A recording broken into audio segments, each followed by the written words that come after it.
Welcome to the deep dive. Today we're tackling, well, a pretty fundamental question, maybe even a slightly uncomfortable one.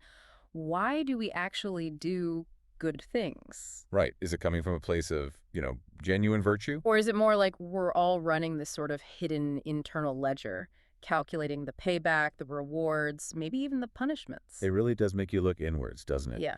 We're diving into some fascinating source material today, focusing quite a bit on Jimmy Perez's critical thinking around righteousness. Perez.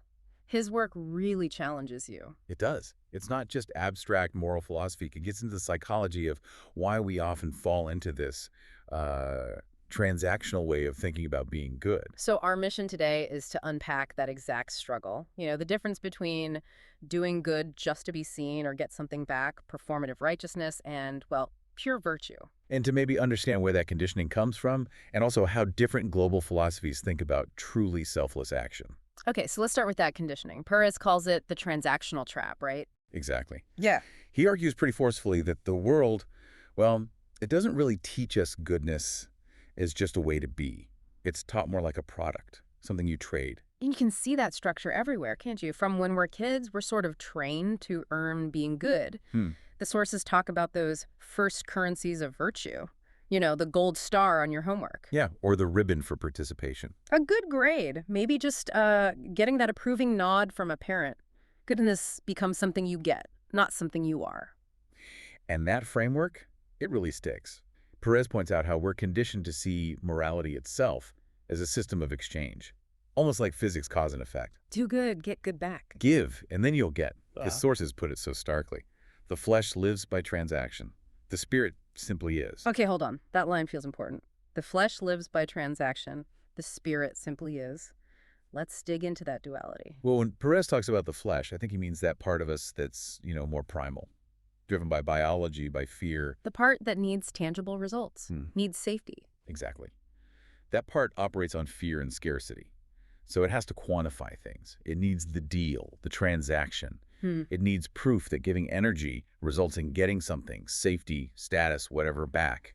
So like if I post on social media about donating to charity and I get a bunch of likes. That's the transaction completing itself in Perez's view. The flesh got its payment. It's like we've updated the currency from gold stars to likes and social validation, or even like corporate ESG scores. It's a high-stakes ledger, for sure. And this currency, it shifts as we get older, too. The motivation can change. How so? Well, it moves from maybe seeking a positive reward, like the gold star, to desperately trying to avoid a negative one. Okay. So the fear aspect takes over. Right. You work hard, maybe not because you love the work, but because the thought of not working hard, failing, losing stability is just terrifying. So the action is driven by avoiding the negative outcome, which is, just the flip side of the same transactional coin. I'm paying effort to avoid the penalty. And interestingly, the sources show this pattern extending even into religion or spirituality. You mean like being good just to avoid hell or to Yeah. guarantee a spot in heaven? Precisely.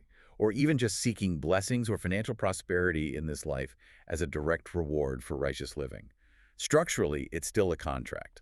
Gain-loss. But hang on a second, isn't that just human nature? I mean, we live in a world where actions do have consequences. How can you build a moral society if there's absolutely no incentive or disincentive attached to behavior? Doesn't that become chaos? That's the exact tension Perez and these sources want us to grapple with. It's not about denying consequences exist. It's about questioning the motives behind the action. If the primary motive is purely gain or purely fear avoidance, the act itself, according to this view, loses its genuine virtue. True righteousness shifts the focus entirely. Inwardly. Yes.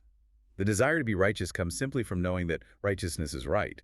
The action is its own justification. So it's not about the external result, but the internal state. Exactly that. It's about seeking harmony, trying to bring the mind, that transactional, fear-driven flesh, into alignment with the soul, or the spirit, which, as the quote said, simply is.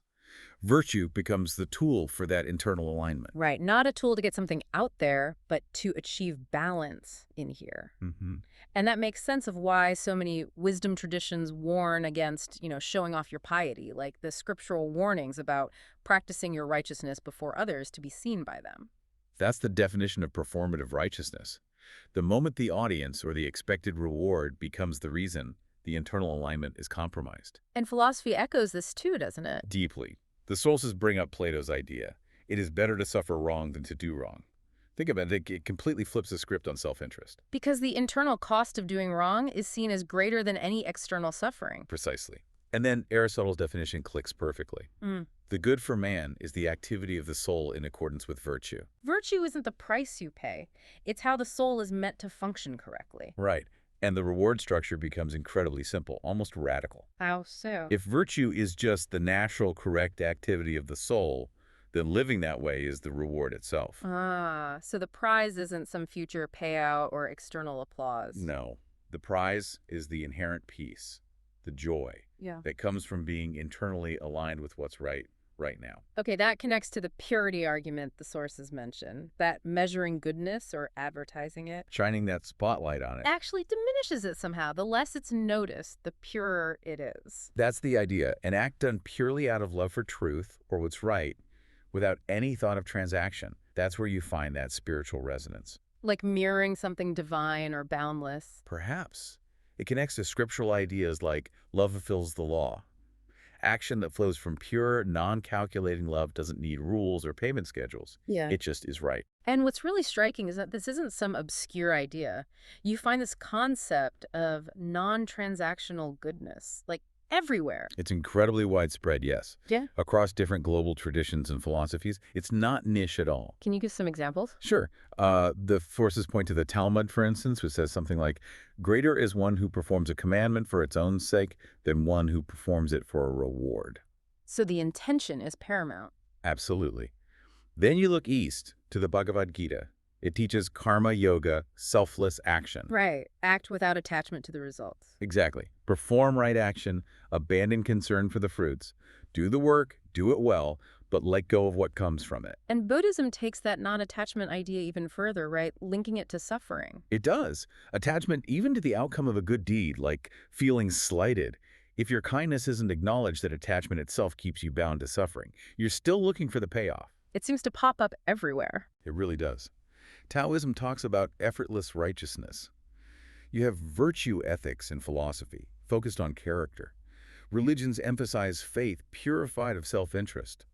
The core message is consistent. We should strive to do good and live righteously, not to score points or avoid punishment, but simply to align ourselves with our highest nature, our base selves. So if the intention and the alignment are the reward, we don't necessarily have to wait for some future heaven. That's the implication.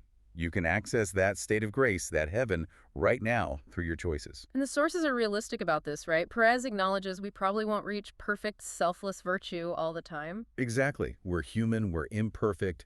The flesh, the ego, it's always going to be part of the picture. But the value isn't in hitting some impossible state of perfection. No, the sources suggest the real value lies in the striving, the conscious daily choice to try and be a little better, a little truer to that higher nature. That effort itself is meaningful. The source even says seeking righteousness just to be righteous is heaven already. The moment of choosing that alignment is the state of grace. Wow. Which brings us to a final thought, really, a challenge for you, the listener, to take away.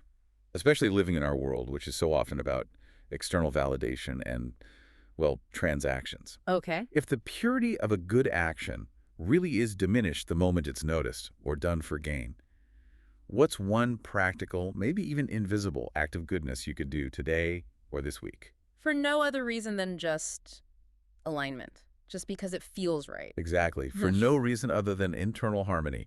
Where can you practice genuine non-attachment to the fruits of your effort? That's definitely something powerful to think about, that constant tension between the ledger and the spirit. It really does define so much of our lives. And the choice ultimately is always ours to make. Well, we hope this deep dive has given you some food for thought. We encourage you to continue exploring these ideas on your own. Thanks for joining us.